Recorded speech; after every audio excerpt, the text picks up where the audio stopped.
Cuadro. Y acción.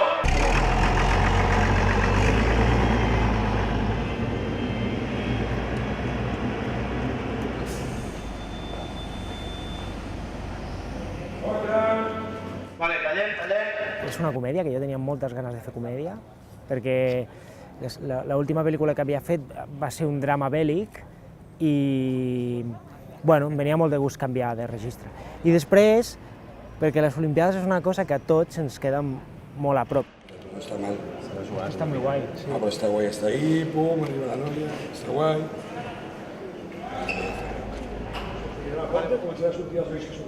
Quan vaig llegir el guió, doncs em va evocar tota aquella època i a més em semblava molt interessant perquè profunditzava en uns temes que jo mai m'havia plantejat que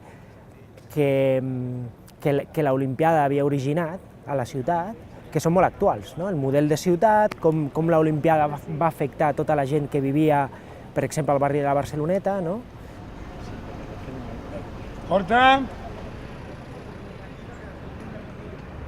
És els Jocs Olímpics de Barcelona, no? Barcelona és la meva ciutat, on és on visc jo, i per tant ho trobo superinteressant doncs, tornar enrere, tot i no haver-hi nascut. Encara ho trobo més interessant ja per aquest fet, no? De poder fer un personatge que va viure, figurem, en aquella època. Los actores bajan, hablan y los deja salir de cuadro. Les Olimpiades van ser un esdeveniment que ha quedat gravat en la nostra memòria col·lectiva i és part de la nostra història. I tothom de Barcelona et dirà que se'n recorda de les Olimpiades, si va tenir edat per viure-les, evidentment. Llavors només per això aquesta pel·lícula ja té sentit. Sí.